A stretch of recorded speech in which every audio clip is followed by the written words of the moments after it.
Hello MPPSC aspirant, स्वागत है आप सभी का अपने यूट्यूब चैनल एमपीपीएससी वाले में।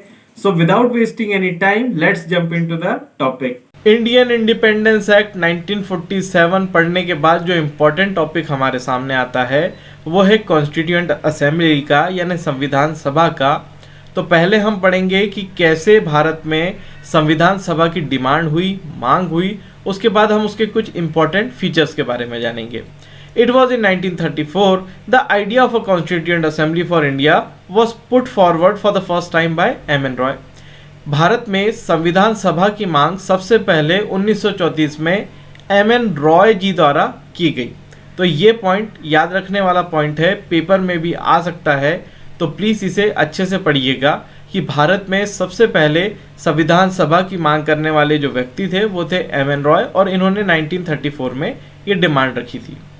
In 1935, Indian National Congress for the first time officially demanded a constituent assembly to frame the Constitution of India। M.N. Roy जी के बाद में 1935 में इंडियन नेशनल कांग्रेस ने भी डिमांड करी कि भाई हमें भारत का संविधान बनाने के लिए एक कॉन्स्टिट्यूएंट असेंबली की आवश्यकता होगी। In 1938, Jawaharlal Nehru on behalf of the Indian National Congress demanded that the Constituent Assembly of Free India must be framed without outside interference by a Constituent Assembly elected on the basis of adult franchise। 1938 में जवाहरलाल नेहरू जी द्वारा भी ये demand करी गई कि हमें एक constituent assembly यानी संविधान सभा की आवश्यकता होगी भारत का संविधान बनाने के लिए, जिस पे कि कोई आउटसाइड इंटरफियरेंस ना हो, यानी कोई बाहरी दबाव जिस पे शामिल ना हो, और हम भारतीय मिलकर भारत का संविधान तैयार कर सके। The demand was finally accepted in the principal by the British government in August offer of 1940।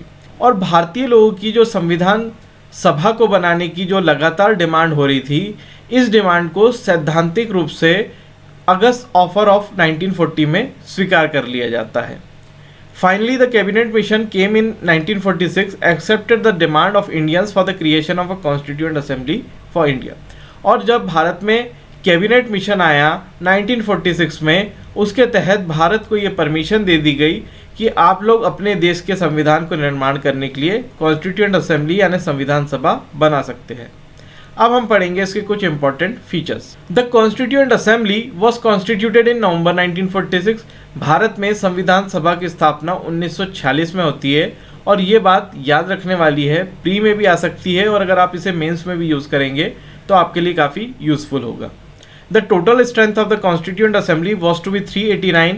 Of this 296 were allotted to the British India and 93 seats to the princely state. Constituent assembly की जितनी seats थी उनमें से total seats की संख्या थी 389, जिसमें से 293 सीट्स ब्रिटिश इंडिया को दी गई थी, और 93 सीट्स भारत की जो देसी रियासतें थी यानी जो प्रिंसली स्टेट थी उनको दी गई थी। Out of 296 allotted to the British India, 292 members were to be drawn from the 11 governors provinces and 4 from the chief commissioner provinces of 1 from each. जो ये 296 सीट्स ब्रिटिश इंडिया को दी गई थी, इसमें से 292 यानी 292 मेंबर्स को 11 ब्रिटिश प्रोविंसेस से आने थे, और 4 जो मेंबर्स थे वो आने थे चीफ कमिश्नर प्रोविंसेस से। जैसे कि इस समय यूनियन टेरिटरीज होती है, वैसे ही उस समय चीफ कमिश्नर प्रोविंसेस हुआ करते थे, छोटे छोटे राज्य हुआ करते थे, और 93 मेंबर्स देसी रियासतों को दे के रखे। Each provinces and princely states were to be allotted seats in proportion to their respective population. हर प्रोविंस और हर प्रिंसली स्टेट को इनकी पॉपुलेशन के अनुपात में सीट अलॉट करी गई थी। Seats allotted to each British province were to be divided among 3 principal communities, Muslim, Sikhs and general, in proportion to their respective population. देखिए, ये जो 11 ब्रिटिश प्रोविंसेस में सीट्स अलॉट करी गई थी, 292 सीट्स अलॉट करी गई थी, इन्हें 3 प्रिंसिपल कम्युनिटीज के बीच में डिवाइड किया गया था। एक कम्युनिटी थी मुस्लिम कम्युनिटी, एक कम्युनिटी थी सिख कम्युनिटी, और एक कम्युनिटी थी जनरल कम्युनिटी।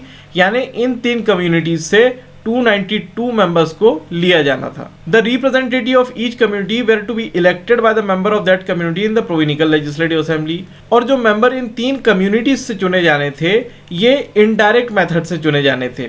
यानी जो ब्रिटिश के जो प्रोविंसेस थे, यानी जो ब्रिटिश के भारत में स्थापित 11 राज्य थे, इनमें जो प्रोविनिकल लेजिस्लेटिव असेंबली हुआ करती थी, यानी जो राज्यों में विधानसभा होती थी, उसमें के जो मुस्लिम मेंबर्स होते थे वो मुस्लिम मेंबर्स के लिए मतदान करते, जो सिख मेंबर होते वो सिख सदस्यों के लिए मतदान करते, और जो जनरल कैटेगरी के हिंदू मेंबर्स होते वो हिंदू सदस्यों के लिए मतदान करते, ताकि उन मेंबर्स को संविधान सभा में भेजा जा सके।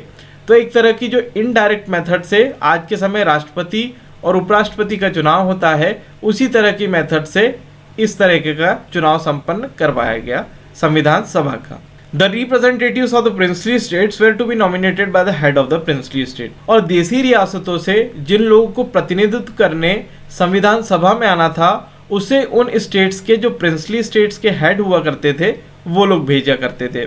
जैसे कि मान लीजिए अगर भोपाल प्रिंसली स्टेट से किसी को संविधान सभा में निर्वाचित करना है या मनोनीत करना है, तो भोपाल स्टेट का जो नवाब होगा यानी भोपाल स्टेट का जो किंग होगा, वही किसी भी व्यक्ति को नामांकित कर सकता है कि वो संविधान सभा में प्रिंसली स्टेट यानी देशी रियासतों का अपना पक्ष रख सकता है।